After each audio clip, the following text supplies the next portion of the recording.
नागपूर पोलिसांनी पुन्हा एकदा मोठी कामगिरी करत सराफा दुकान फोडणाऱ्या आंतरजिल्हा टोळीचा पर्दाफाश केला आहे। स्थानिक पोलिसांनी गुन्हे शाखेच्या घरफोडी विरोधी पथकाने संयुक्त कारवाई करत 2 मुख्य आरोपींसह एका विधी संघर्षग्रस्त बालकाला ताब्यात घेतला आहे आणि या कारवाईत तब्बल 28,51,000 रुपयांचा चोरीचा मुद्देमाल जप्त करण्यात आलाय। पोलीस आयुक्त डॉक्टर रवींद्रकुमार सिंगल यांनी या मोठ्या कारवाईची माहिती दिली आहे। स्थानिक पोलिसांनी गुन्हे शाखेच्या घरफोडी विरोधी पथकाने संयुक्त कारवाई करत आरोपीचा माग काढलाय। या प्रकरणात पोलिसांनी 2 मुख्य आरोपींसह एका विधी संघर्षग्रस्त बालकाला ताब्यात घेतलाय। तपासादरम्यान आरोपींकडून तब्बल 28,51,500 रुपयांचा चोरीचा माल जप्त करण्यात आलाय। मिळालेल्या माहितीनुसार आरोपींनी सराफा दुकान फोडून मोठ्या प्रमाणात सोन्या चांदीचे दागिने आणि इतर मौल्यवान वस्तूंवर हात साफ केला होता। या घटनेनंतर पोलिसांनी तांत्रिक तपास आणि सीसीटीव्ही फुटेजच्या आधारे आरोपींचा मागोवा सुरू केलाय।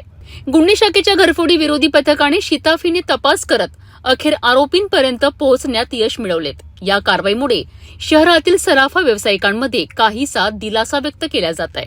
दरम्यान आरोपींनी आणखी कुठल्या गुन्ह्यांमध्ये सहभाग घेतला आहे का याचाही तपास पोलीस करीत आहेत। नागपूर पोलिसांनी नागरिकांना सतर्क राहण्याची आणि संशयास्पद हालचालींची माहिती तात्काळ पोलिसांना देण्याचे आवाहन केले आहे। त्याच्यात घरफोडी झाली होती आणि त्याच्यात मोठा जवळपास 42 लाखाचा मुद्देमाल चोरीस गेला होता। त्याच्यात सोनं होतं जवळपास 340 ग्राम, त्याशिवाय 1.5 किलो चांदी होती आणि 5 लाख कॅश असं त्यांनी सांगितलं होतं। मग हे या केसमध्ये आमचे संपूर्ण टीम म्हणजे झोन 1ची आणि क्राईम ब्रांच त्यांचे सगळे अधिकारी याच्यात लागले आणि एक मोठा चॅलेंज होता आणि जवळपास 12-13 तासामध्ये ही जी चोरी होती, घरफोडी होती, ती डिटेक्ट झाली आणि त्याच्यात 310 ग्राम सोनं तसेच 1.7 kg म्हणजे जवळपास 1.5 किलोपेक्षा जास्त चांदी रिकव्हरी झाली आणि तसेच 50,000च्या कॅश पण रिकवर झालेला आहे।